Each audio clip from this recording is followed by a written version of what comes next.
Yes, You recording? yeah, we're here, man. We're here with it.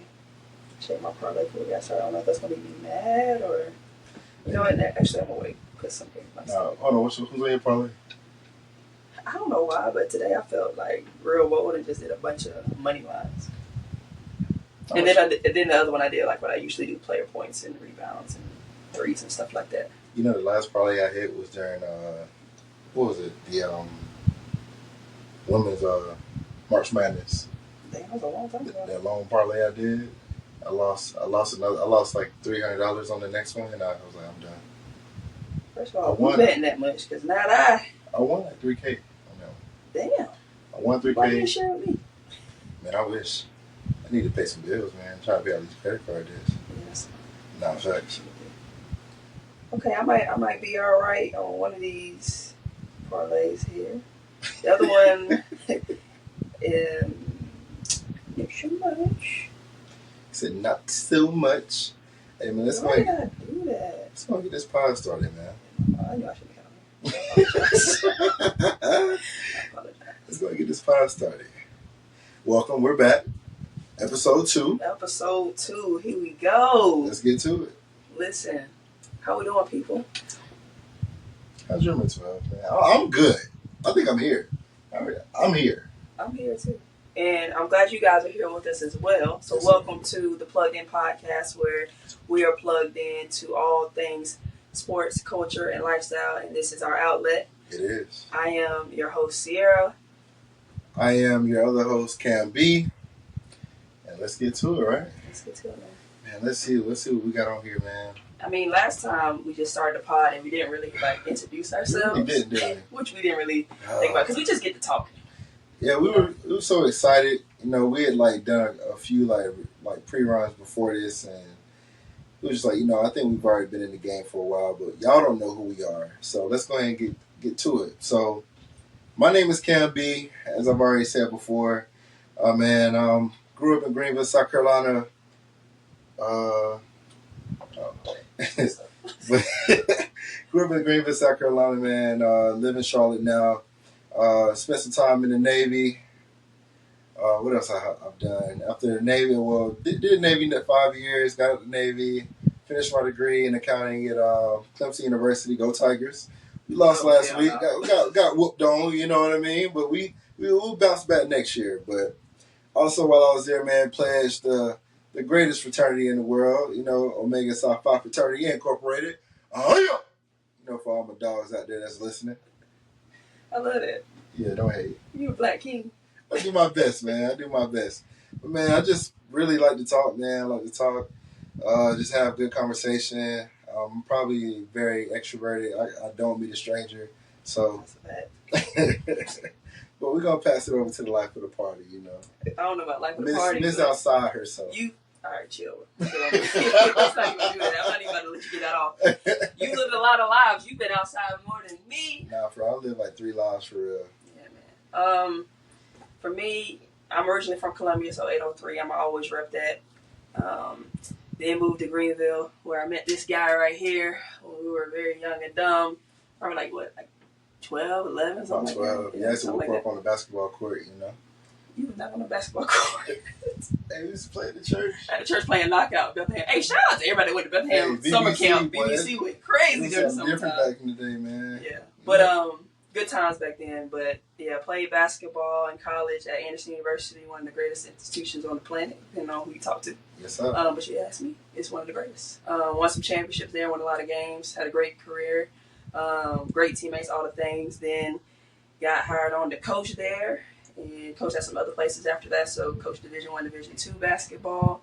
Then I decided I wanted to get out of that thing and help kids be more prepared for college. So, amen. Yeah. Then we got into creating Dream Factory, which is a business I started and coached high school for a year. Won a state championship there. Shout out to my boy Omar, my right hand. Yes, sir. And then he was on the pod last week. Yep. And then, have just built some different things out for that. So doing some coaching consulting and got a vending machine business. Hey, man, the woman that wears many hats. Yeah. Love music, love conversation with certain people. Yeah. I do meet a stranger unlike him. And I'm just real chill. You know, that's it. Simple. Laid back, you know. Yeah. And love sports. Love LeBron. I am a big LeBron fan. But you know, also go Birds, Eagles. All right. Fly, Eagles fly. My fault. We'll move along. Yeah, we're going to move on to it, man. It is time for the plug. Look. You know, we can't. I had to do that. For Florida with love, I always say that's fine. You know, we will put that in here. Maybe one day when we start making a little money, you know, we'll be able to pay for it. But man, this is where we tap into the latest and greatest within the Queen City to keep you abreast of events and resources to keep you charged up for your week. So as I said, the Queen City. If you're not in the Queen City, I apologize. We're really trying to make sure everyone that is here know what's going on, especially for New Year's. There's a lot of stuff, a lot of different events, a lot of different things to get plugged into. So if you're not in the city, you can rewind about 10 minutes. Fast forward. Oh, I said rewind? Maybe fast forward 10 minutes to the outlet, man. That's where we get into the real deep conversations, you know, that like we really want to like get off our chest and really try to inform y'all. Because I mean, as modern professionals, man, we really and just young adults in general, we go through a lot of stuff in our day to day. So yeah, man, let's go ahead and get into this plug, man. So I know you were in Camp North End last week. Yeah. So last weekend went to the $100 Art Show. Yeah. Or Art Fair, and it was all Black artists. It was a great vibe out there. They had a DJ. It was huge. Like, I went in there expecting something totally different, like a small venue, maybe a couple artists here and there. But I walked in, it was like a freaking warehouse. Like, it was tons of art everywhere, very creative styles, different styles, and everything. Every piece started, or not every piece, but like some pieces in there started at $100. And then they would get bid on and stuff like that.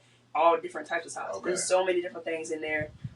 It was super, super dope. I wish they would continue it, where they were doing it, you know, for a month straight, maybe like every Saturday, something like that, because it was just not enough for you to really take in, you know, in just one setting. I feel like I would want to go back and really see some stuff because I caught at the tail end. But really dope, great vibe, hella people in there, and I hope they do it again sometime because I think that's a good event to put on for local artists or even people, you know, from surrounding cities to come and put their stuff out there. What kind of music they had playing? Was it like R&B? Oh yeah, R&B, hip hop, everything. Yeah, they were mixing some different stuff. Like, it was a good vibe. They started, you know, doing some different dances in the middle. You know, I don't know all them dances, but they was getting jiggy. They didn't have food at this one, did they?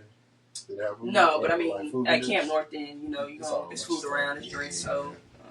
And they got the ice skating out there, so you can, you know, do a bunch of stuff. It's a nice little vibe out there. Yeah, always. So. Yeah. And then you went to Tattoos and Booze for the silent headphone party. Yeah, I went to the silent night party down there at Tattoo and Booze, the festive silent headphone party.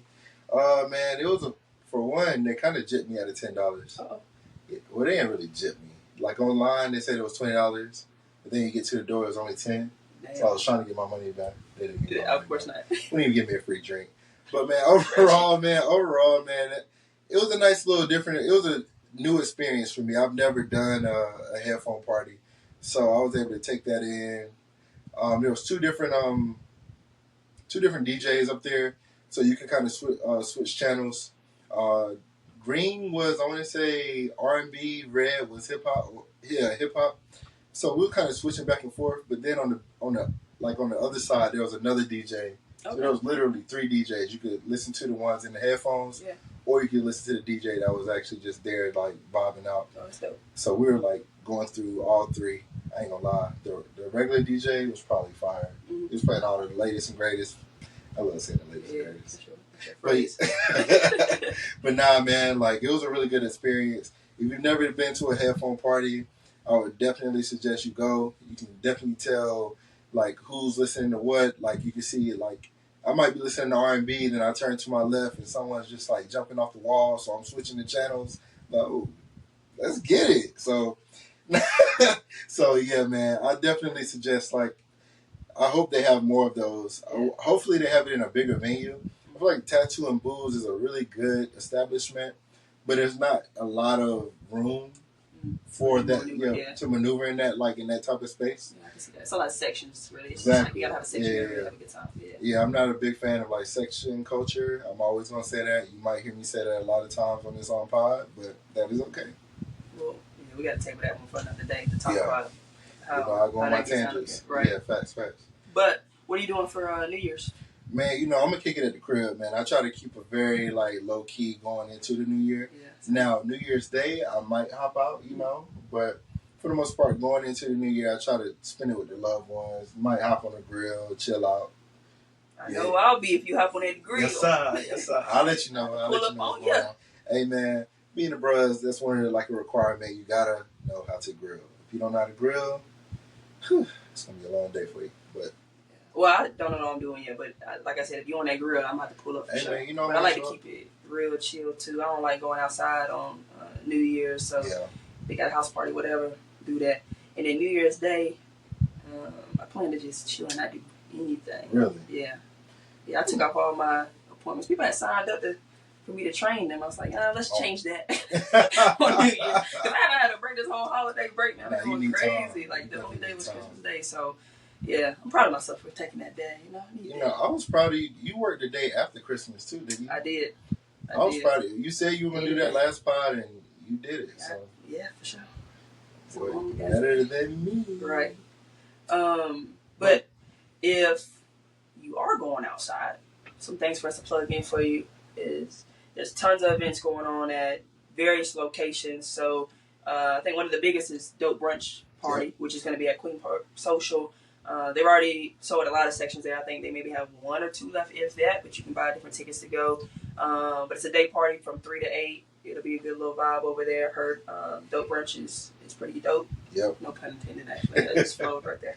But Queen Park Social is a cool little spot, though. It's games, it's food, it's drinks. I think they're going to have a brunch buffet, which will be cool, too. And shout out some good DJs over there as well. I don't plan to pull up, but I'm going to assume so. I'll check y'all stories. You watching on the stories, Exactly. I'll live vicariously. I'm good on that. And then the other events going on, Church and Union, Imperial, Stats, Cloud, Eden, the regular places going up on New Year's Eve. And then bar crawl if you're into that kind of thing. And Uptown. Yeah, Uptown. You can find those tickets on Eventbrite. There's a whole bunch of bar crawls going on, man. But for this one exactly it's the New Year, Charlotte New Year's Eve or New Year's bar crawl, and check-in is at Prohibition. So if that's something that you're into, go ahead. I will suggest that if you're going to one of these bars or clubs, go ahead and get your tickets now, because the closer you get to the date, the higher they go. Right. And I know some of these places are charging like $60 to get in. So if you don't pay that now, you're probably gonna pay more at the door. Line's gonna be even longer at the door. So they're gonna be taxing.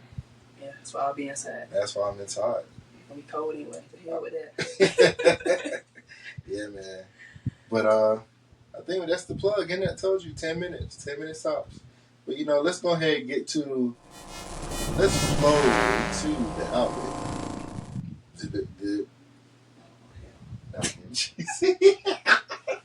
Nah, man. I don't know why you did that. Yeah, I don't know. It was like an intrusive thought. You feel me?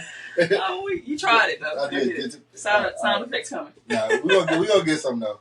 Man, listen to me, man. This is where we discuss views, feelings, and thoughts that are happening within our society, especially as young adults, professionals, dealing with issues as it relates to mental health, maintaining relationships, and past traumas that affect our daily lives. So, man, that's a very loaded description of the outlet. But these conversations are going to be loaded, and they're needed, especially in our community. So, and I mean, in our age, like we're in our 30s, so early 30s. Early 30s. Yeah, let's make sure we say that. We're dealing with a lot of things in relationships, whether it be platonic or romantic. So it's different things to talk about. And it's pretty good because last week we really went into like relationships and how like social media plays into effect. Mm-hmm. And me going into my tangent, we went into love languages for like maybe 5-10 minutes somehow, and then someone took it a step further and said, "Hey, let's go into attachment styles." So it all makes sense. So here we are. Yeah, here we are.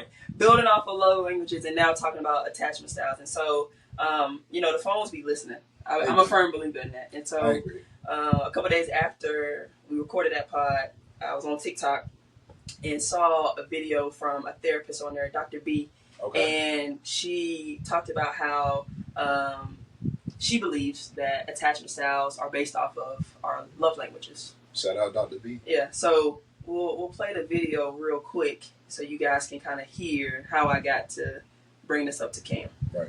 For you. This is also an assignment for me, so we'll be doing this together. I love that we are aware of our love languages. I love that for us. I love it.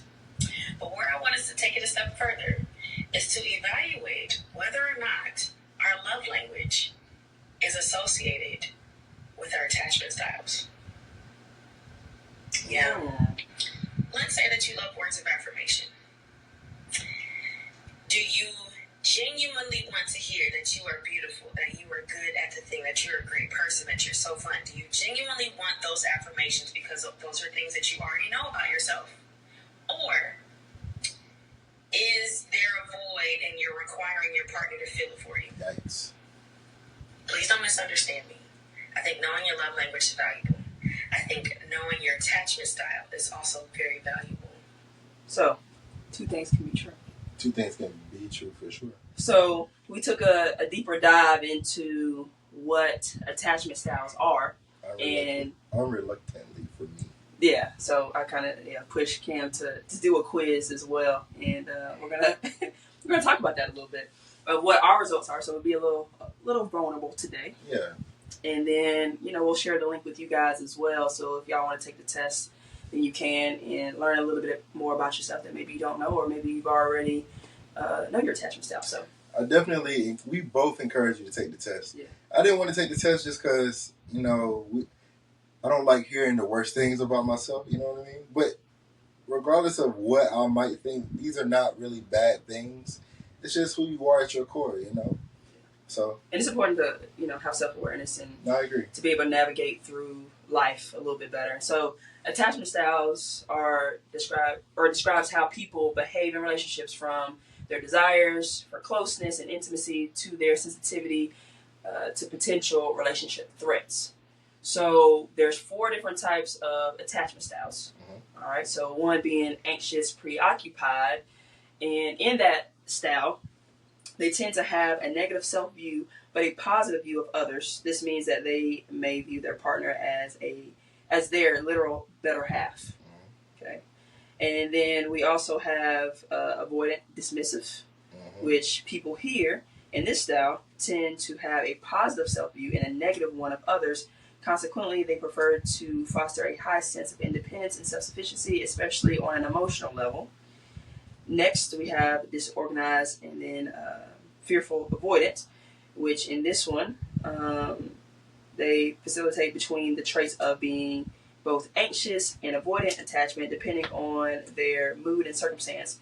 For the reason someone with this attachment style tends to show confusing and ambiguous behaviors in their social bonds.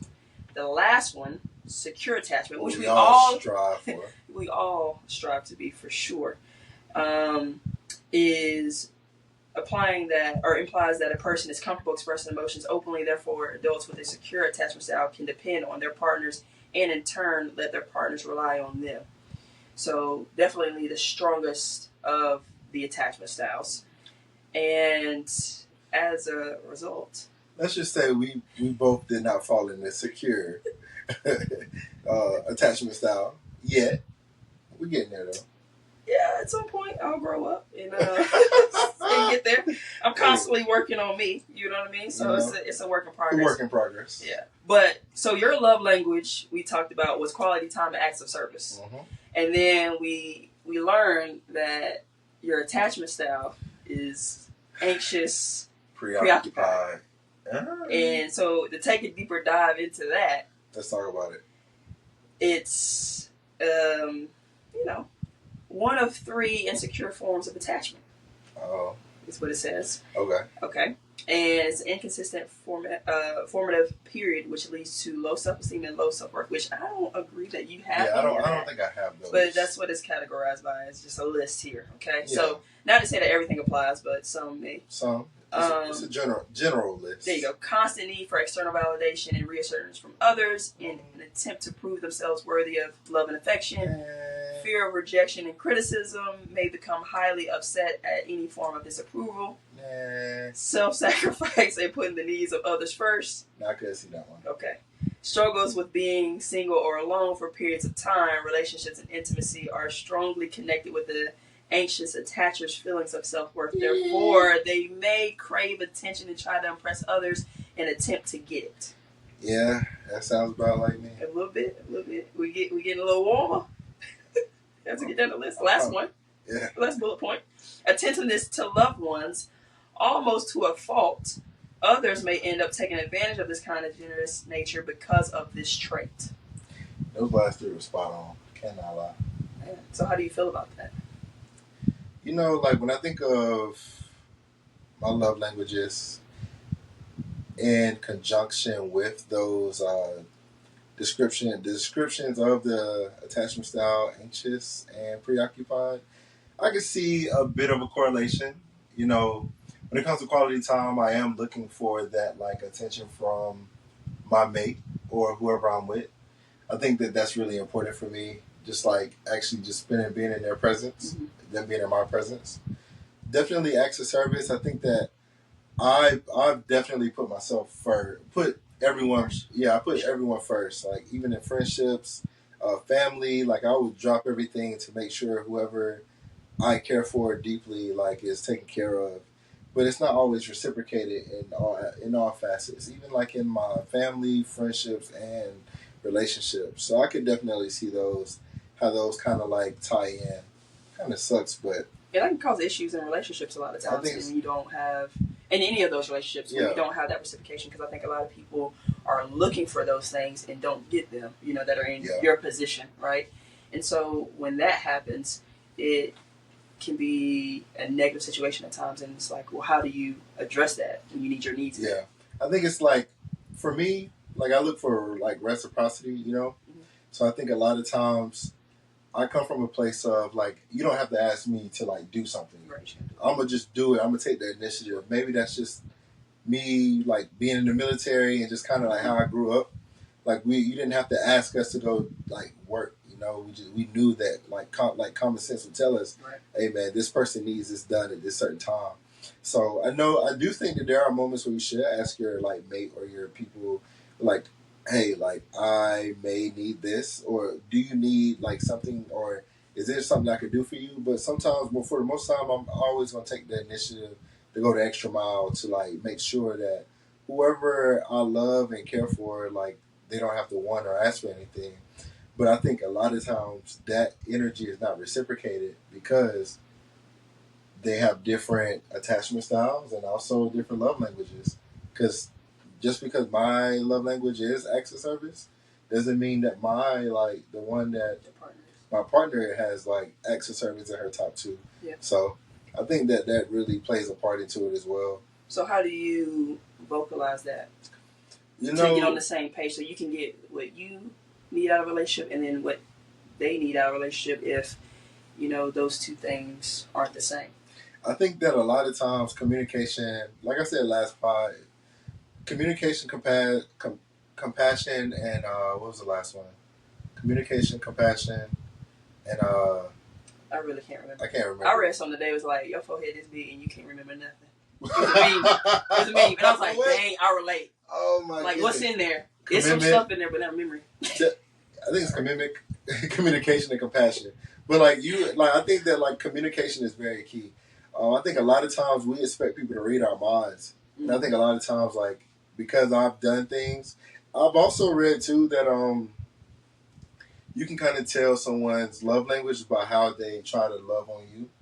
So like if someone gives you a lot of gifts, that's probably what they expect in return sometimes. Or if they give you a lot of words of affirmation, they probably seek like that in return. And if you don't give that back to them in return, like they feel some type of way because you're not reciprocating. But You gotta understand that just because that's what you want, it doesn't mean that what that other person needs.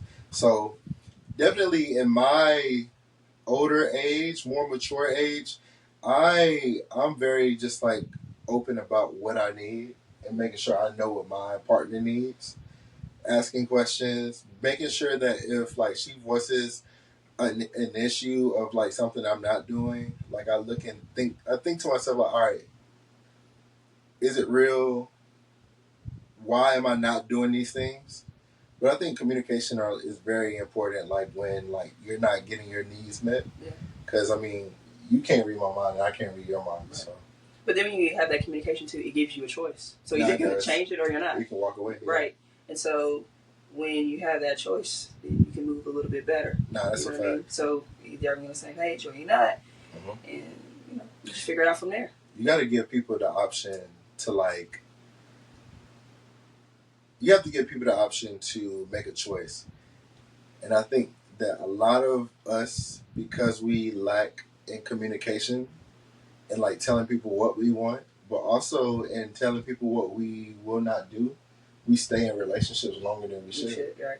And it's almost like a little bit selfish too, because I'm trying to figure out how I want to say this. Like a little bit selfish for yourself, and like to them, obviously to them because you're holding on to something that you know, like you're not even in, right? Like present in anymore, right? Because you're really holding on to like a feeling. You're not really holding on to like the relationship at that point. Exactly, it's comfortability at that point, right? I agree. And you're being, you're doing yourself a disservice too, because now you're holding yourself back from some other type of growth or another situation that could serve you better. Whether that's just spending time alone to figure your own shit out, right? Or finding somebody else down the road too, but being better for that person in that next relationship because you learned things in your previous. No, I agree. So. And the longer you stay in it, like you really, you kind of hold back on your potential of. Because there's been a lot of times where I've been in relationships where I knew they were like, as my guy John Mayer said back in the day, man, slow dancing in the burning room. Hey, for all my John Mayer fans, man, I love you. But Leon Thomas said that too. Really? Yeah. But who said it first? John Mayer probably. Hold on, what did Drake say? It's not about who did it first. It's about who did it right, or something like that. Yeah, it's cool. Leon Thomas is a guy. All right, you gonna get me going off on a tangent. But like sometimes we spend a lot of time in different like rooms, like slow dancing in the burning room, thinking that we could fix like the repairs. But I'm a firm believer. I'm not gonna preach, but like the foundation is very key in communication as well. So like if you build a house on hay, when the rain comes, it's gonna wash away. If you build it on mud, when it rains, it's gonna wash away. But you got to build your foundation of communication and even your relationship on like solid ground concrete, so that when those like strong winds and those rains and those tornadoes come through, like you have a solid enough foundation where you're not literally rebuilding a whole house in the foundation. Right. So I definitely think like just to answer your question again, like you have to be able to voice like what you need in a relationship. And I think like with my attachment style, like I've said it last week, I'm an overthinker.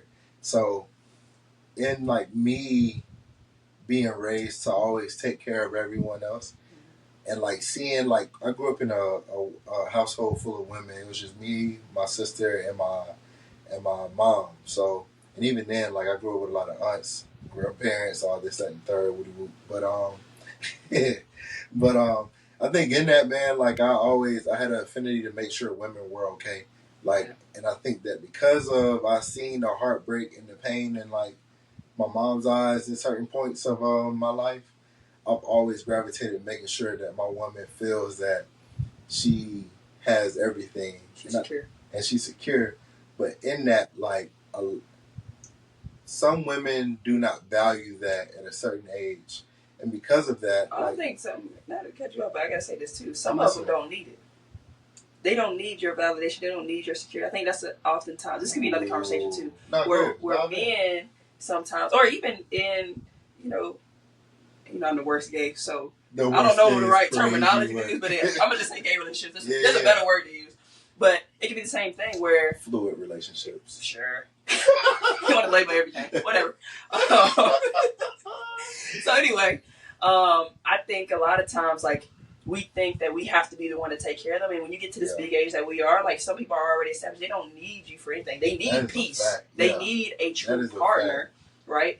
That can meet them on their level, but not that they need to necessarily rely on in that capacity. And it goes back to that video you sent us. You sent in our chat earlier today, where like the woman was saying, like, look, like being alone, she realized that she needed to be at 95% or 100% of her own self. Right. And like she doesn't need to go into a relationship at 25%, expect someone to be there at 75%. Right.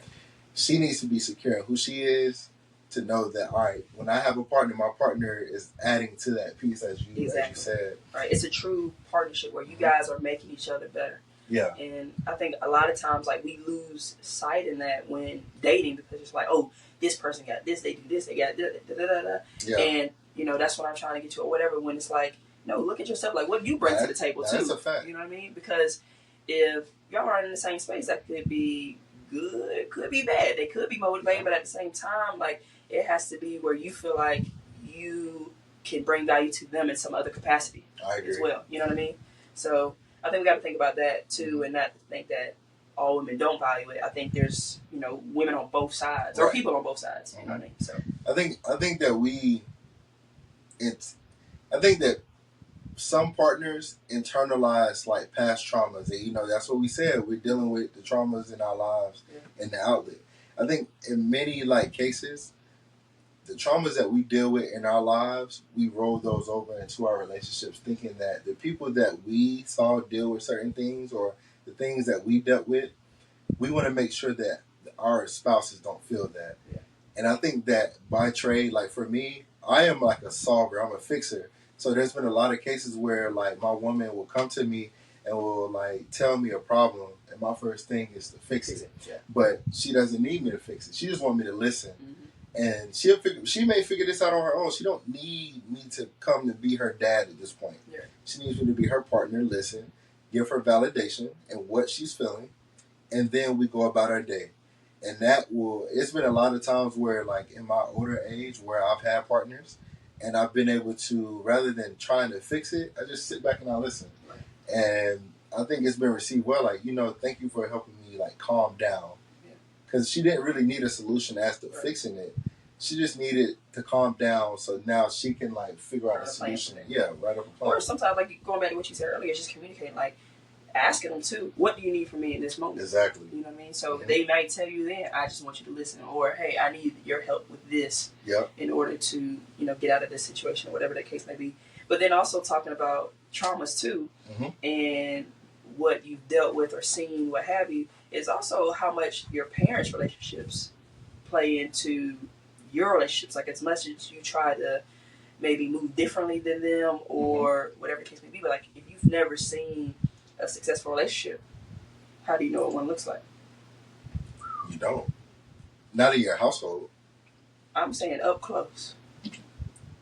I don't know that I've seen a successful relationship up close to know exactly what it should look like. Now, you could listen to all these different things, ask questions, sure, to make yourself knowledgeable, but you're learning on the fly. Well, I can only speak for me. I'm learning on the fly because we both are. I have not seen up close to say, yes, I've seen a successful relationship. I know what the recipe is. I don't know. I agree. And you know, like, we are so quick. I am so quick to say that, like, oh, well, my aunt and my uncle, they have a really good relationship. Yeah. But we don't know what they have to go through behind closed doors, you know? Yeah. So we only see the outward appearance of what they want us to perceive, the perception of what they want us to see. Yeah. But we don't know, like, the inner workings that, like, our cousins in their situation of their parents have to deal with on a day-to-day basis. I can honestly say that I haven't seen one up close and personal, especially, like, when it comes to my mom, like, even my grandma, so to speak. So I think that's something to think about, because it plays a huge part in how you move in your life, in dating or partnerships, whatever, you know, may have you, but something to think about. Ooh, hold on, because, like, I know, we were going a little deep on mine, but another thing, because I know during we didn't even really talk about the, what we had to do with the test that we took. So essentially there's like 50 questions? It's It's a lot of questions. It's a lot of the questions. different sections. The different sections. Yeah, okay. Yeah. So there's a section on your mother and the feeling of attachment to your mother, then your father, then your romantic partner. And in general. In general, yeah. And I think a lot of times they ask you like, all right, your age, your relationships, are you in a relationship now? So you have to answer all those questions. And I think that we did not touch on, we can actually wait.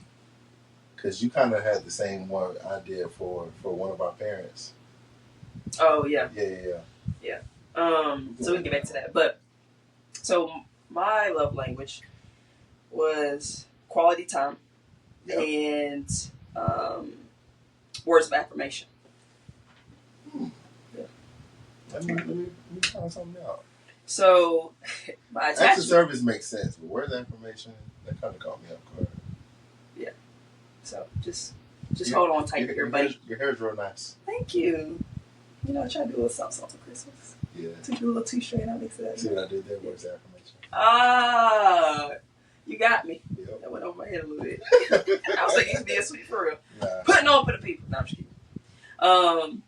So mine was disorganized and fearful, avoidant. Mm-hmm. Let me read that one. Okay. Let me read that one. Sure, you can read that one. Go ahead. All right, let's see. The disorganized attachment style, also known as fearful avoidant, is characterized by a strong desire for close connections and intimacy, but also an intense fear of getting hurt within relationships. Who hurt you? The traits of the attachment style tend to alternate between those of the avoidant and anxious styles, depending on the person's mood, experiences, and circumstances. That means you are, my friend, versatile in your trauma.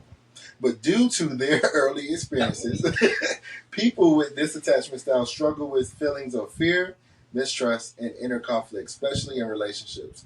For this reason, someone with a disorganized attachment style displays a push-pull pattern of behaviors, a lack of effective coping skills, and low self-esteem. I don't believe that last part. Oof. You have pretty good self-esteem. Yeah, I think so too. Yeah. But the rest of it, I ain't gonna lie. When I read it, it's like, sheesh. That's why I made you take this test. I'm like, it punches you in the stomach. she read me. It read me. But I was like, you know what? You might not be wrong on this. Right. You know what I mean? I think just being honest. So I'm a Cancer. My birthday's in July. Yeah. And so it's talking about like the moody and kind of like that push Kind of pull. falls into your. Yeah, people talk about that a lot. I'm not big into the horoscopes, but I know mine. Right. I got you. And so I think, and I've heard in my relationships too that I can be moody sometimes. I believe though I'm listening. that if they would just act right, I wouldn't be moody. You said if they would act right, I wouldn't be moody. It's crazy. No, I think it comes down to, for real, it comes down to that in the past, there have been some moments where I have been hurt or, certain situations where I thought were something and it wasn't, whatever the case may be, right? And there's been some, some things that have tested the trust a little bit, let's put it like that. Okay. And so when that's the case, you move a little different throughout relationships, you know what I mean? And not to say, that's not the right thing to carry one thing from, to another, but I think that's a part of the process where you kind of heal and, figure out, what things need to look like for you going forward. Mm-hmm. And so, it's a work in progress, but I feel like as I've gotten older, that stuff has improved. Yeah. Through communication now. I'm not saying I'm the best communicator because I think I can still be better with that because I'm also one that will come up with scenarios in my head sometimes of what I believe things to be. Yeah. Because if I kind of, me and Omar were talking about this last week. Like, yeah, I am. I'm a PI for real. I'm a PI. Yeah, for real. And like me and Omar were saying last week, like you moved weird one time. I'm like, hold on, what's going on? Yeah. And so then I started to kind of formulate things, and it's like, all right, I gotta get out of that. Yeah. And so I have moments where I'm better, but then other moments, like if I feel like it's lingering a little bit, then it continues to fester, and that's when that moodiness comes, and maybe I get a little bit detached, or I just kind of get quiet, or kind of do my own thing. And it's like if I would just ask a question, kind of like you say, you just ask, like you just don't know. Yeah. And to me, I think like this says, the fearful part is like the fear of knowing the exactly. truth. You know what I mean? Like, and because and I think my friends will tell you this too. Like, this like my intuition is pretty on par. Yeah. A lot of times it's pretty on par. And so when that's the case, and something gets validated, it's fast. I'm gonna tell you, like, my intuition is okay. You're a man. So. Yeah. But what I do is I ask the same question. Like, I might ask you a question today. Yeah. But then I might wait. I might slow burn. I'm very much a slow burn type of guy. So I'll ask you a question. You'll tell me something today. I'm like, oh, okay. So then about 3 weeks from now, we'll be like, yo, like something to make me remind. I'm like, yo, what happened with this? And you tell a whole different story. Yeah. I'm like, oh, so it wasn't this? And at that point, you're like, dang, you might as well tell the truth. Right. But like, that's my biggest thing. Is just like, I think that's why I'm so anxious, because so many times where I've given people chances that I probably should have cut at the root from the beginning. Right. And I think it goes back to what you were saying too, like staying in situations too long. Like they show you who they are. Like, oh my gosh, my mom has told me so many times, like certain things or whatever. Like, that's my dog. Like that is my best friend for real. You know? Mm-hmm. And when I tell her things, like I hate her response at times, because it turns out she's always right. Like growing up, I'm like, girl, please. But now I'm like, damn, that love was right the whole time. And she's right about everything. I hate that, but it's like, she's always said that, like, when they show you, believe them. Like, that's a phrase everybody says, but it's like, certain things, they're not going to change, or they're going to, like, that's who they are. And you got to believe that that's who they are to the core. And that just is what it is. So you got to make a decision. Are you going to choose to, like we talk about making the choice, are you going to choose to stay, or are you going to, figure it out? Thanks. And give them the chance to change it, or to see if they can. Or you're like, you know what? No, this is not for me. Like, I'm not about to do this to myself again. I already know how this story ends, and I'm out. Facts. You know what I mean? Like I realized, like, in recent months, like my pain tolerance is like very high for fuck shit. But I think my pain tolerance is high because I've done fuck shit. You see what I'm saying? Yeah. And I think that a lot of times, like, I think it's almost like, it's not like survive. Like, yeah, I think it might be a little bit of remorse, but I think it's also just. I think I've come to a place in my life where I understand that relationships or even friendships go through, like, you don't want to. I don't think anyone tries to hurt their partner. Right. But you don't try, but one day you're going to hurt your partner, whether it's like physically, mentally, or like spiritually. Physically. Like, maybe not physically. Yeah, that's not use that. Yeah, don't do that. But like, hopefully not physically, but you're going to hurt your partner in some aspect within your relationship. You mean physically, as in like cheating? Yeah. Okay. That's yeah. Okay. That's what I mean. Not like brutal, like. Right, but I was like, let's clarify. We just physically is like cheating and something like that. You know what I mean? Yeah. I think you're going to hurt your partner, and I think that in those moments you have to come to a place of like trying to figure out why you did it, or because I know. Like doing that, I know me doing this this attachment style quiz. Yeah. I had to think about all of the different things that I've dealt with. Like, for example, my father. The way I deal with my father is fearful avoidant. You see what I'm saying? Yeah. But also, like, for my partner and my general, it's preoccupied attachment. But then I have to ask myself why.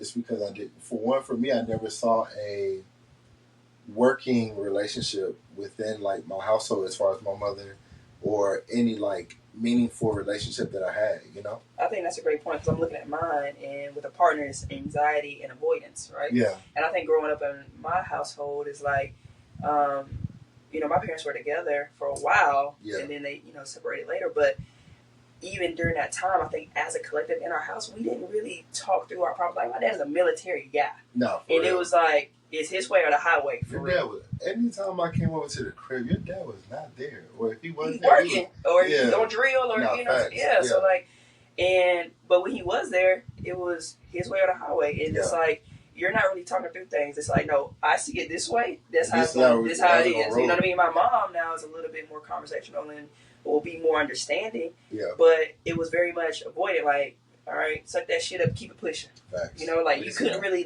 feel things you needed to feel. So now at this big age, as I like to say, now you have certain feelings, and it's like you gotta find a way to filter through that. You know That's what I mean? a fact. And just being honest, like a couple years ago, that's why I like started there because I'm like, I gotta figure this shit out because there's a lot that was not dealt with, I agree. you know, and like different conversations or whatever. And so going through that and having conversations to figure out, all right, how do I navigate through this at this age when you have so many different feelings and you're just on your own trying to figure it all out. I agree.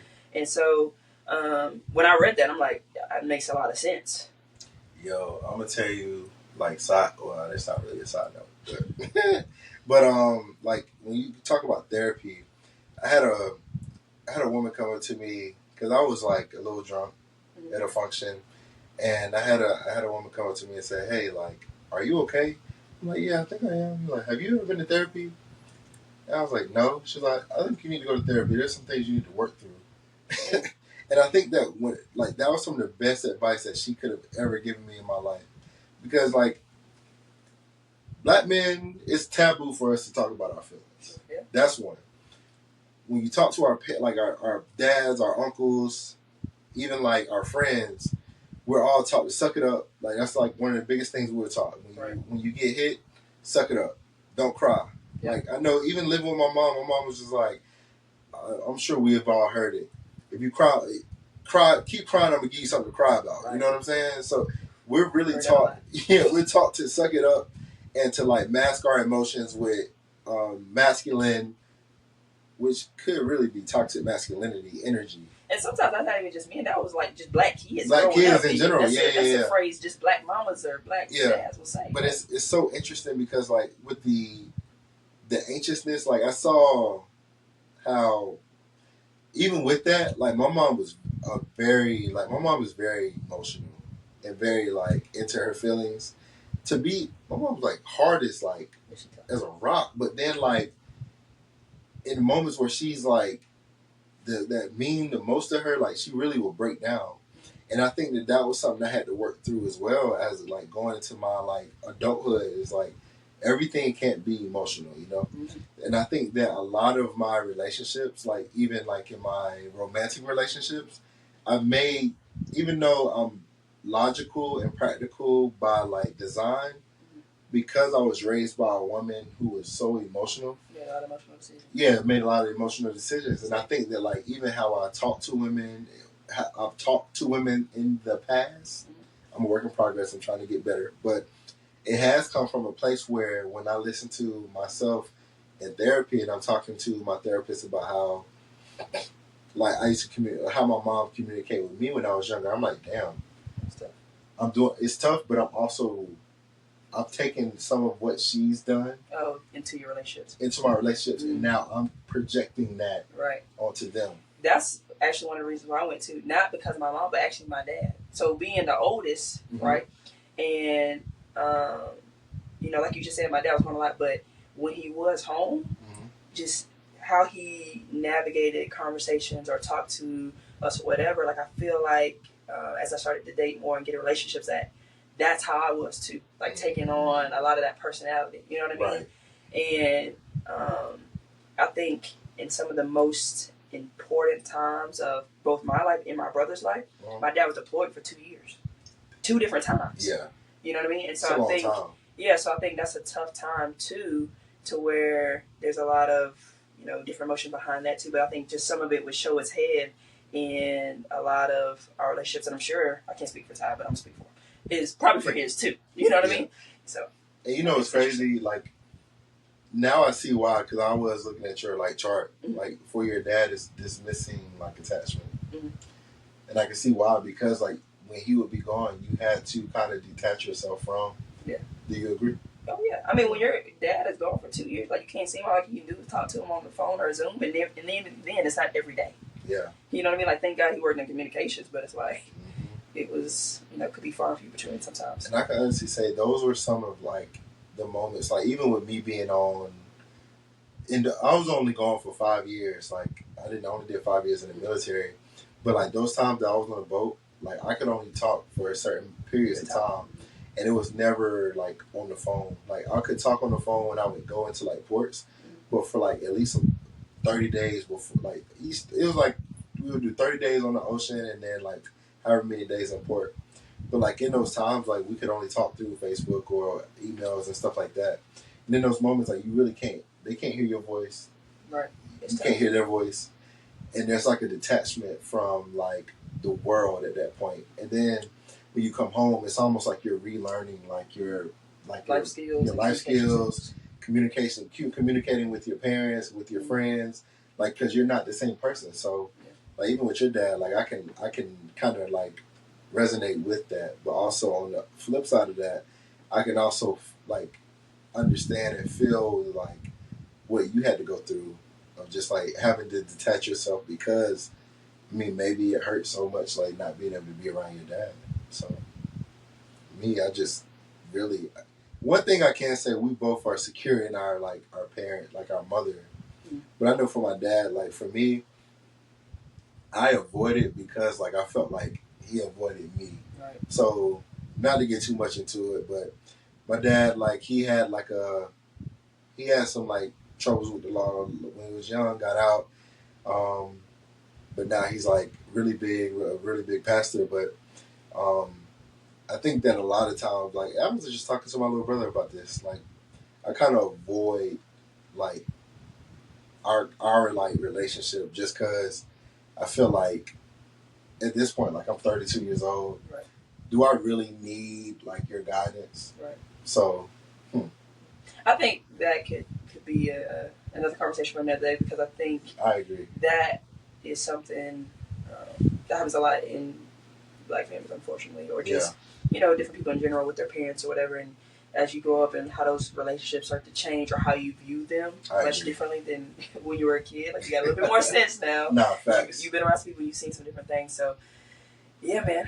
That was deep on that. Yeah, we went there. We'll say, man, we're going to drop the link in the description. So if you really want to learn your attachment style, go ahead, click on the link, take the test. It's about a 10-minute, 15-minute test, but I think it's worth it. Yeah. It might tell you something about yourself, get slapped in the face a little bit. But you'll be all right. Get up. Yeah, man. Man, dang, man. Let's go ahead. Bro, that was tough. All right, so. We gotta take it off. We gotta have some fun. We gotta have some fun conversation. Dang, let's break away, man. Let's get to it. So, I'm going to get started. I'm going to let you get started with the sports. All right, so taking it off the grid, let's get it. Let's get to it. Southern Cal and UConn played over the weekend. So Juju versus Paige. It was highly anticipated and it definitely lived up to the hype. It was wire to wire the whole time. Juju and Paige went at it. We're talking cash shit. They made plays when they needed to. But Southern Cal made a few more. And I loved how they didn't shy away from guarding each other too. Because I was a little worried about that. I think we talked about that. Like, are they going to guard each other? What are they going to do? You know what I mean? Like, how's that going to flow? And they were going at it. They was talking shit. They wanted that matchup. And Juju wanted the ball in her hands at the end to make plays, get to the free throw line. And so you love seeing stuff like that. And I think that's a good game for women's basketball, a good environment. It was a big crowd. It was the most viewed game of the season for women's basketball. So we love that as the game continues to grow. But I'm excited to continue to watch both teams as they go into the second half of the season. They're going to get into some conference play. The Big East that UConn plays in won't be as challenging as the Big Ten. UConn's in the Big East. Dang, Southern Cal's in the Big Ten. In the Big Ten, which is going to be a challenging conference for sure. Yeah. But I think they'll both take care of business and be in a good position come tournament time. So, I think so too. I'm definitely excited to just kind of see how they take off and hopefully AZ Fudd gets back healthy and come back to help out UConn. I think that'll be good for them. But yeah, man. I mean, it was a great game. I was excited and look forward to some of these conference matchups coming up in the new year. I just enjoyed the fact that it was a low-scoring game. I love a really good defensive game. I love a shootout, so I'm more offensive driven. That's why I got Omar. Omar's a defensive guy. Everybody knew that. Yeah. That's what we yin and yang. That's what you know what I mean? I'm going to do the offense all day. That's defense corner. You got that, bro. I love a good defensive game, but I also love the fact that, like you said before, man, they didn't shy away from scoring, like playing against each other. I seen that one play where Paige was able to knock one down and she turned right around. Says talking shit. Yeah. We love that. We love need, like, I love how more the women are doing that. Like, when I played, we talked a lot of. Really? We could back it up. Yeah, we were good though. Okay. We were good. We were really good. But like my dog, man, Jasmine Franklin. I don't know if you remember Jasmine Franklin, but she also played with me at Anderson, played AU with me. Like that one right there talked the most, but we would back up every time, boy, and it was good too. We talking on the free throw line, we talking just just to talk whatever. Like it didn't matter. I really hope that the refs kind of like allowed them to like. Oh yeah, I hope talk. So. Yeah. Sometimes they tighten up that whistle a little bit. I hate tighten up on it. Like all. If the men can do it, why not? Yeah, you know what I mean. They tighten up on the men's league too. Though. Yeah, they got that soft shit. Yeah, they got to chill with that. Man, I got to ask this question, man, because I wanted to. I mean, you're like our expert on women's basketball. You know, you had a great like not only playing career but coaching career, so you know how to like what is the word? Analyze like talent. You know what I mean? Who do you think will have the better career long term within like between Juju and Paige? You know, Paige come out next year. You're really big on Paige. You think Paige is better than Caitlin, the GOAT? Caitlin is not the GOAT, bro. I need you to stop saying that. Asia Wilson is the GOAT. She's the best young girl. I talked about the 803 earlier. Asia Wilson is the GOAT. She's the best player in women's basketball. There's no question about that. Even though she shoots like Steph Curry, CeCe is literally she is not, bro. the LeBron of women's basketball right now. The disrespect that's happening right now. She's actually... Anyway, we're not talking about Caitlin. We're talking about Juju and Paige. So I'm not even going to let you get that shit off right there. We gotta cut that. Protect black women. Hey, disregard that little stutter there. But who do you think will have a better career, though? I think it's tough. I think Paige is probably going to be drafted number 1. I'd be shocked if she wasn't. And Dallas has the number 1 pick. I don't think that's the best place for her. Because Arike. Yeah, Arike. Yeah, I think it's going to be hard for her to be the player that the world wants her to be. But they do have a new coaching staff, so things could look a little different. Arike is ball dominant. Very. And I think, like, Paige is used to having the ball in her hands and making plays for others, which she's still going to be able to do, but a lot of times Arike likes to bring the ball up and put, a lot of points on the board. I shouldn't say a lot of points. A lot of shots up, and then a lot of points sometimes. But I think if they can figure out that, I think Paige would be good. But I like Paige a lot. But I think Juju's game is just so smooth. And she reminds me of Melo. To take it a step further, I'm not a big Melo fan, but that's a different conversation. But to take it a step further, though, her trainer actually trained Kobe. Really? And so you see flashes of like that mid-range game, which Carmelo modeled his game after Kobe, right? Yeah. So you see, like, to me, to be a great scorer, you got to have a great mid-range game. I'm a firm believer in that. Not because it's just I was, but it's true. Yeah. It's, think about the good players right now in the NBA as well. SGA. Yeah. Jason Tatum got a little mid-range. He love a 3. But yeah, DeMar DeRozan is a great scorer as well. You know what I mean? Luka gets into those spaces. Yep, even Kyrie. You know what I mean? But I go on. Anyway. I'm listening. I just love Juju's game. Like, she's learning how to use her body more. She's becoming a even better decision maker where she sees the floor. Like, a lot of people don't even think about that because she draws so much attention. She's a willing passer. Right. And, able to put her teammates in great positions. And she just has, like, this killer instinct. You know what I mean? She's continuing to get better. Like I said, her wanting the ball, like, no, the ball's going to be in my hands. I'm going to shoot these free throws. This is on me. Like, I'm about to finish this game for us. You can see it. Like, she wants to be good. Like, I think her game is so translatable to the pro game. It'll transition better. It'll translate better. It'll translate, to the pros really well. So, if I had to pick, I'm gonna go Juju. I'm gonna go Juju. I'm going Juju just because. As I said. No. Oh. I think I kind of look at like storylines, Yeah. I think Paige. I think she'll have a really good career. I think so too. I think she'll have a really good career. But I believe in like storylines. I believe that the machine is pushing certain players. Oh, absolutely. I think right now, like that's why you keep hollering about Caitlin Clark, but they just shove it down your throat. Nah, Asia Wilson is definitely someone they're trying to push. Well, you really don't have to push her. She is the face of the league. Bingo. Hello. Like, I think that the hottest young like talent right now is Caitlin Clark. Angel Reese. I think once Angel Reese develops skill and able to put the ball in the basket the first time around, maybe the second time around, I think that she's going to be a dominant player in this league as well. Yeah, she's has a high motor. Yeah, I think, and she's like she's strong. Yeah, a lot of people should be excited about Hannah Hidalgo from Notre Dame. Like, if they're like, I've been talking to some of the kids I train about this, and we've been watching film and stuff before our sessions. It's like, this kid right here, like, you can't teach the mentality that she has or how hard she plays. It's got to be in you, right? And she's good on both sides. Good on both sides of the ball. Like, people should be so excited about her. I think she's the best guard in the country right now. I can see that. She is giving Juju and Paige a run for their money for Player of the Year. Because if they continue the trajectory that they're doing, and they went out in the ACC, and they do what they should, get to the Final Four. Yeah, because she's like second in scoring, but first in steals. She's averaging 4 steals a game, like 4.3 steals. I mean, as a freshman, she had over 100 steals last year. Oh, that's crazy. Right, that doesn't happen. People sometimes only have 100 and something in their career, and that could be in a record book. You know what I mean? Like, I've seen something where like they have that Notre Dame team was a scary team. Yeah, they don't even have all these starters back. Really? Yeah, they gonna. I'm trying to tell you, them girls are coming. Okay. That's gonna be interesting. Yeah, they're coming for sure. But you know, we've been talking about women's basketball for a while. Let's go ahead and jump into this men's basketball. You know, Christmas Day. Christmas Day. Yeah. Yeah, man. You saw my Lakers on. You see the Lakers cup. I like a nice cup. I need to get an Eagles one like that. Yeah, nobody cares about that.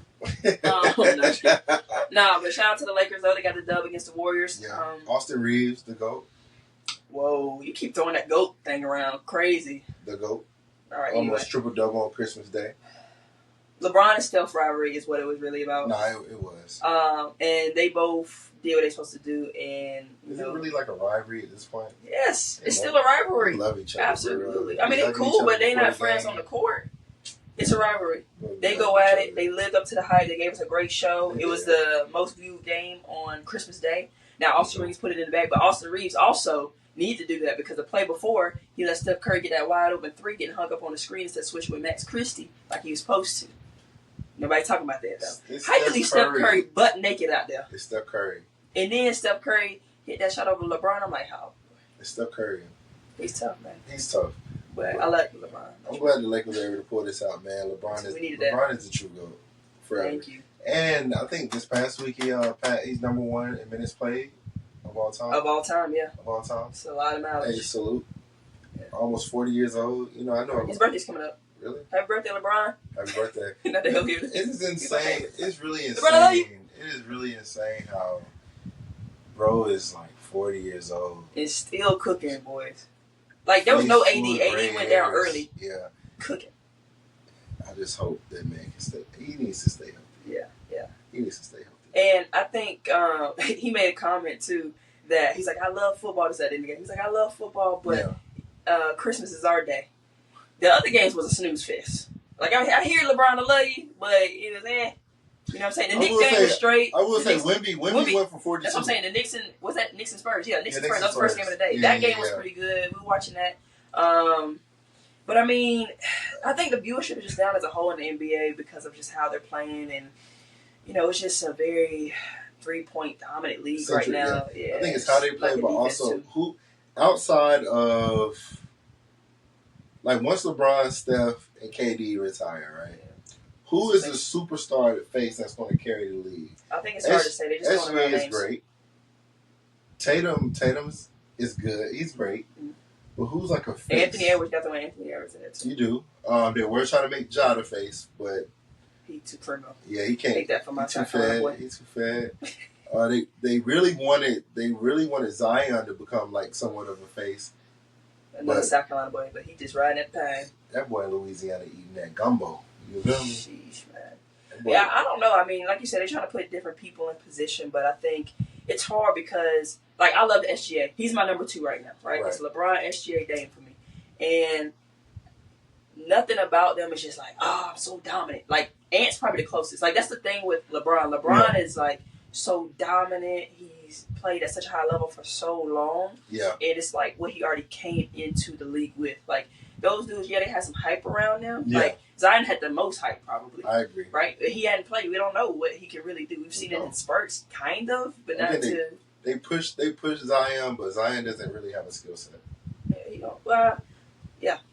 That's just my. But he can't play enough, train enough to build on that skill set. Like when LeBron came in, LeBron wasn't just this skill play. He got better and better over time. You know, he continued to get better, work on his shot. Yeah. You know, work on his post game. Like you do that year to year, you get better. You just start adding things to the bag, So, yeah, man. I don't know who it's gonna be. All I can say is when it comes to some of those younger guys and how they're playing this year, SGA, Jason, I think it's going to come down to those two being MVP.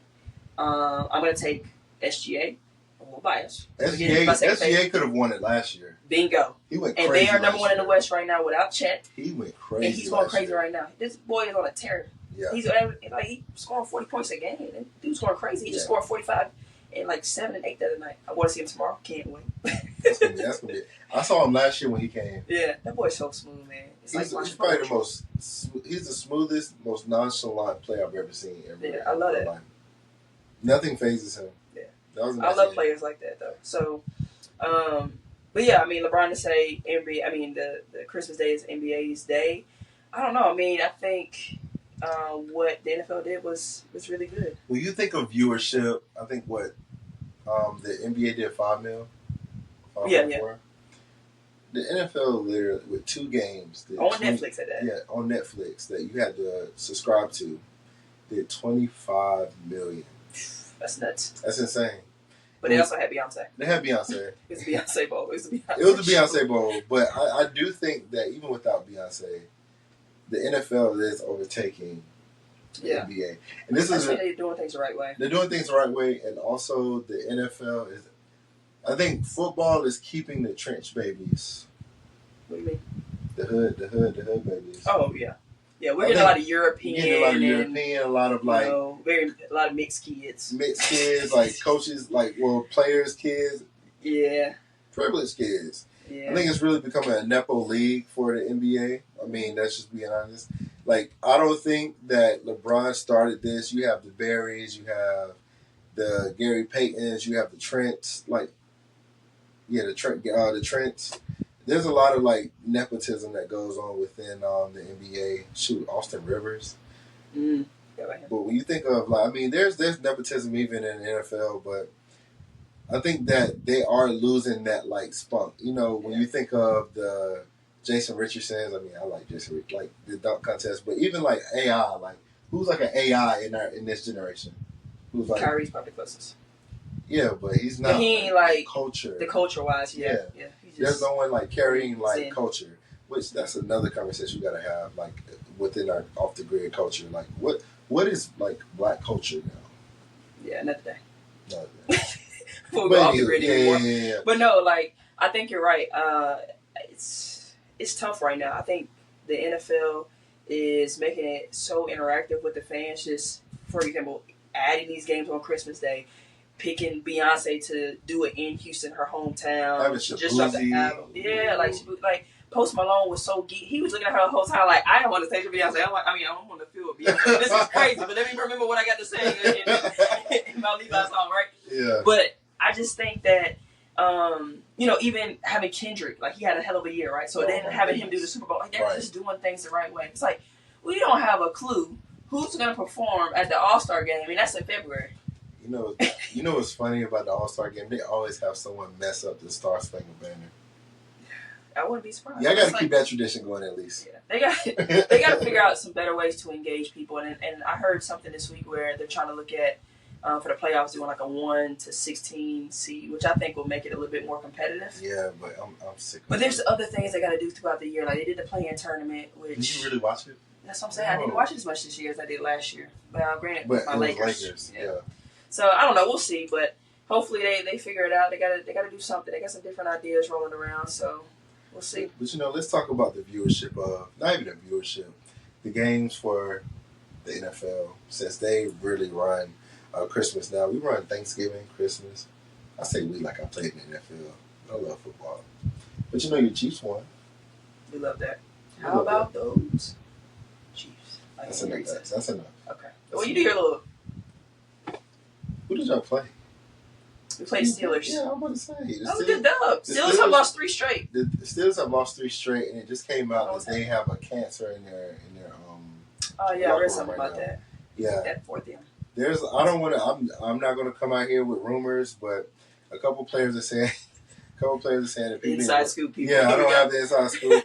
I just sit here, I watch YouTube, but honestly, I don't know what's going on with them. Hopefully, they're able to turn around. That's my mom's team, so we'll figure it out. Your mom's a Steelers fan? Yeah. I don't think I ever knew that. That's crazy. I didn't either. I don't know that I've ever seen her. I thought she used to watch the Eagles as much as you. Like, No. every time I came to y'all house, we were watching the Eagles. My mom used to watch the Falcons, and then she became an Eagles or a Steelers fan.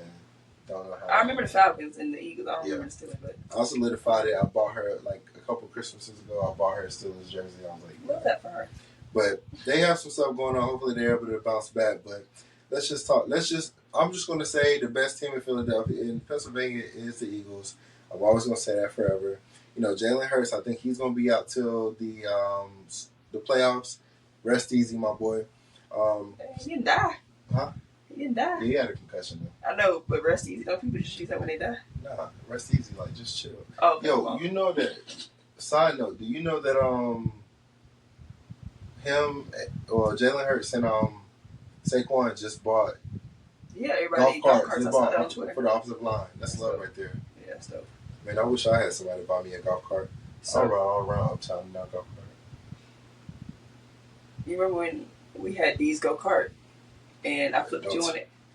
Yo, All right, well, okay. Yo, let me tell you, if you ever in a car with her, like a golf cart or like a go-kart, don't get in it. I still have a scar on my leg for life because she wanted to drive like me, but I was a pro. You'll never forget me. I will never forget you. I was so scared after I flipped that thing. And it wouldn't turn back on for a minute. I thought I died. Scary. And then we went to Frankie's after that. I had to walk around with a... Oh, did we? Flesh. I can't remember if you went, but I thought the time was going to kill. Yeah. I was terrified. You know that thing sat in there? It did not... After that, nobody rode it again. It was broke. Oh, no. You broke it. I didn't know that. You did. I'm sorry. All right, we went off on that tangent. But the last game of that week, of the day was Ravens versus the Texans. Oh, that was a blowout. Snooze fest. I shouldn't say snooze fest because Lamar did his thing, and then Lamar did his thing. He should be her MVP. biggest one. It was Beyonce's game. Nobody cared about Beyonce. It was the Beyonce Christmas game. But let's talk. We got to talk about this. There's been an agenda push throughout the NFL that Josh Allen should be the MVP. He got engaged. He's had some great games, even in losses.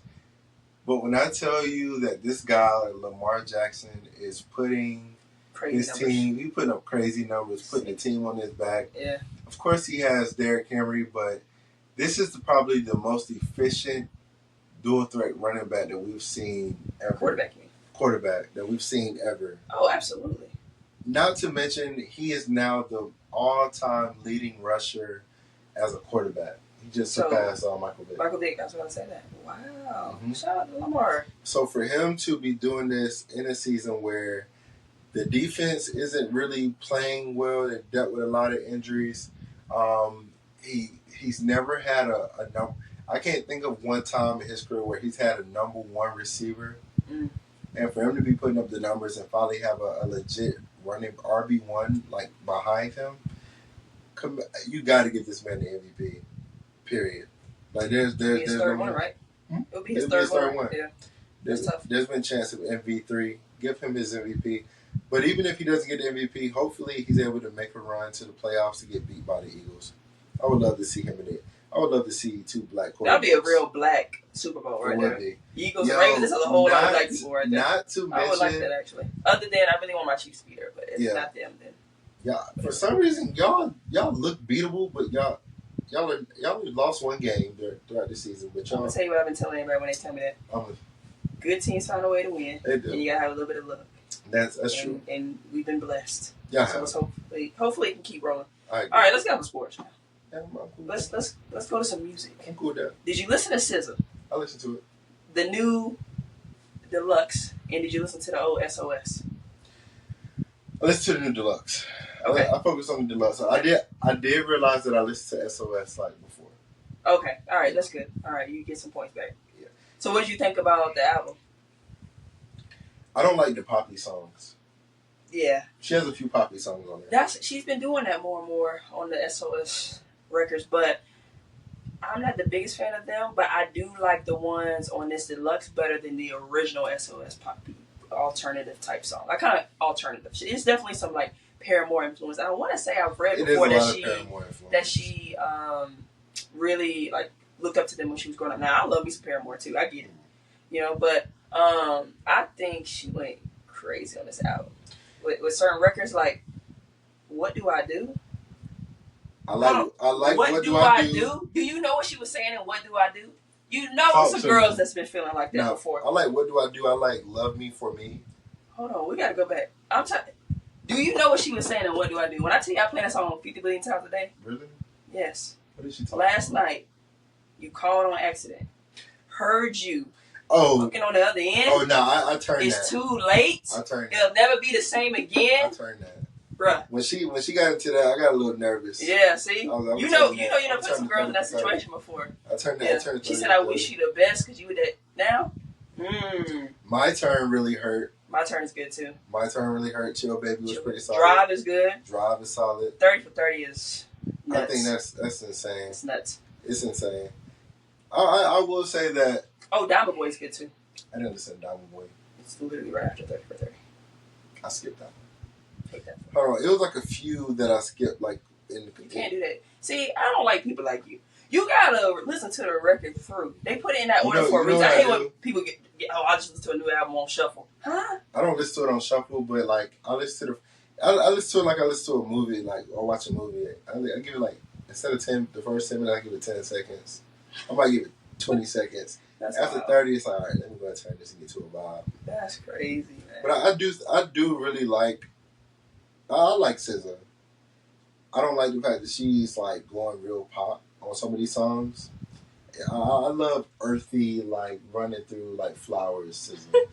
SZA still gave you some of that, she did. But I think the part of SZA in this body of work that she put together is her realizing her worth, right? And just like I'm about to flip the script on y'all. Like you were talking about Summer and her pain last week. For SZA, it's like I've had this pain, I've healed. I'm about to get my shit off now, and now you guys are about to feel like what y'all put me through. I like that. I like that better than like if I had to choose between SZA and Summer, it's really hard.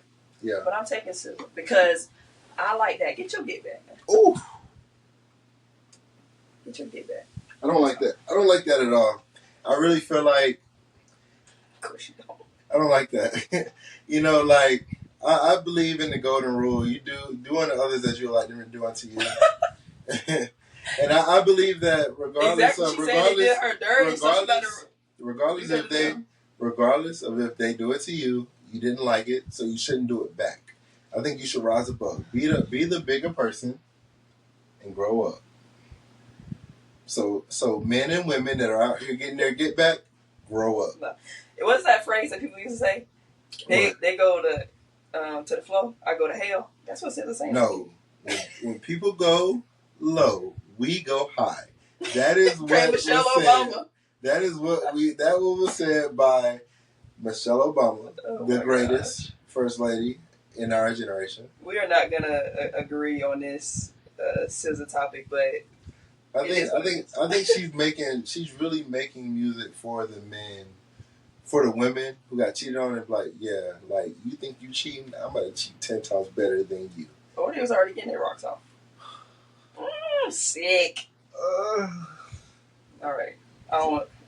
Listen, we ain't gotta take it there. We don't gotta take it there. That hurt. I got a question for you though.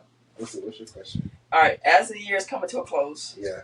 What were your top 5 albums of the year? Since we were just talking about an album, what's your top 5? That's tough. Do I gotta put them in order? No, you can just round them off. All right. GNX definitely is there. Okay. I am a really big Larry June fan, so doing it for me was like. On like if you look at my play for what is it called, the music replay, whatever. Oh yeah. Larry June, that's like the guy I listen to. He's like a vibe for sure. Definitely in the later year, I was before GNX dropped and just like took over my world. I was really big on Big S the Plug when he came out with his album. I think that was absolutely sure. no skips. Right. So then I got to put 2 R&B on there. Okay. I was just counting in my head. Go ahead. So that was 3? Yeah. I'm a really big Sir fan.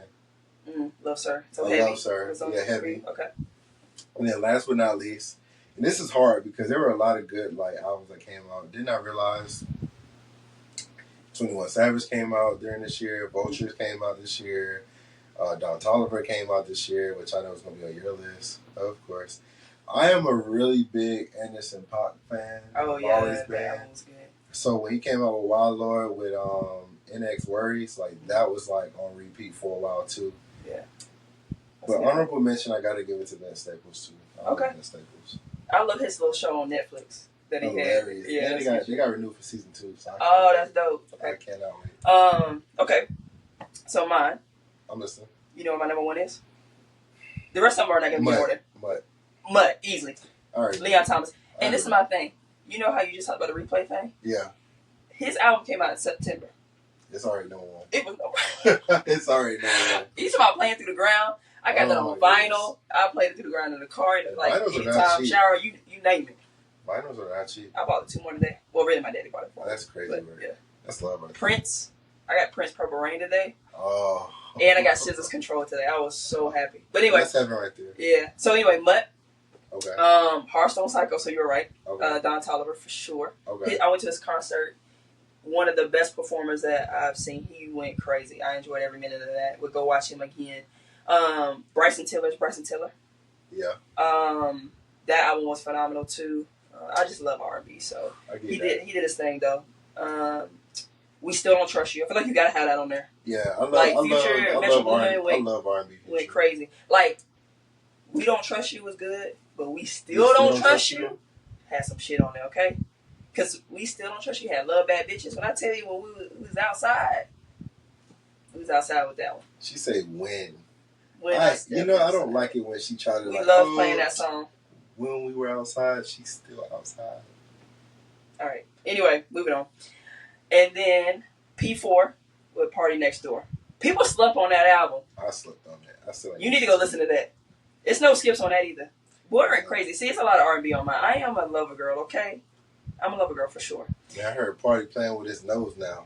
Man, get out of here. All right, Kendrick. And then Party and Drake are coming soon. I can't wait. He keeps talking about that. So, and then if I had to pick honorable mention, Eric Bellinger.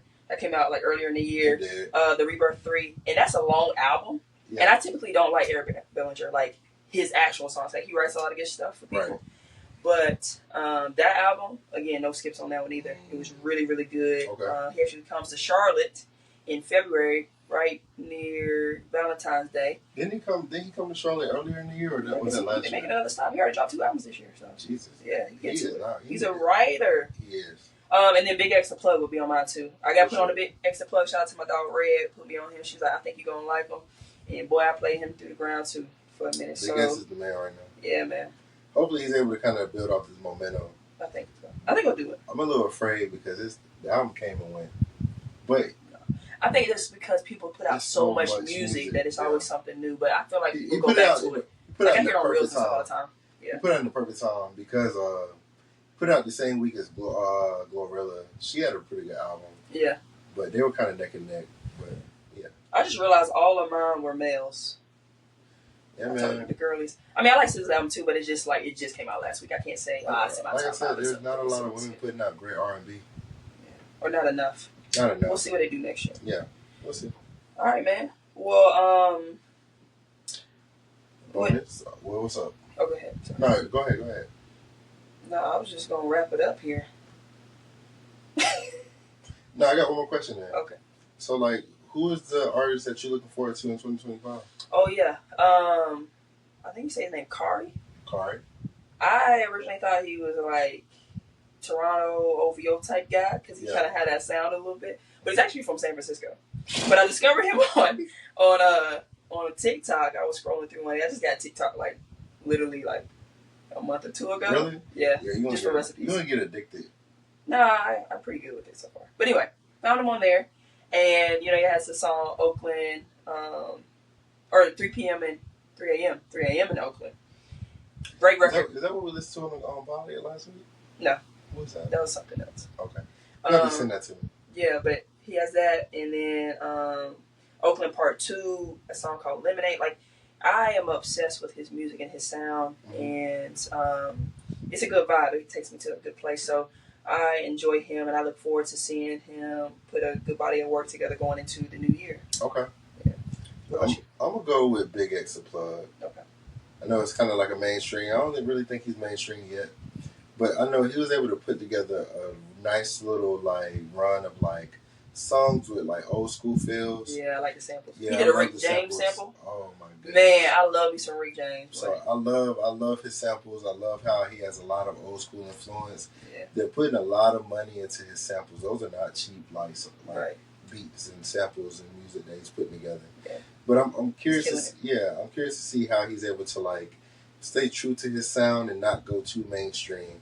Yeah. So I'm looking forward to see what he does in 2025. See if there's like a drop off or if he ascends to the next level. I think he's like our version. He's this generation. He could be this generation's Biggie in a sense. Not like as far as like the caliber of music or the like things he's talking about, but just kind of that big black sexy man. You know what I'm saying? Pause. I'm not gay, but I don't care if you are. I don't care. I was just saying because the sexy part. Yeah. Bring sexy back, Big X. For the big boys. For the big boys. Oh. Big boys need love too. All right, man. All right, let's wrap this thing up. So, listen, the new year's approaching. Yeah. And so Cam and I have been talking about what we want to do in the new year with the pod. And so for the month of January, and to be honest, it could go a little longer because of what we're choosing to do. But we are going to be rewatching the hit series Insecure by Issa Rae. And as many of you have probably watched it a billion times, so have we. This will probably be my 5th time rewatching this show. But it's been a while, so we kind of want to look at it and the space that we're in now and see what our views are and thoughts are on a lot of the different things that happen within that show. As we know, it's a big show for the culture and for us kind of growing up with the show during that time. So it's very relatable. It was pretty big.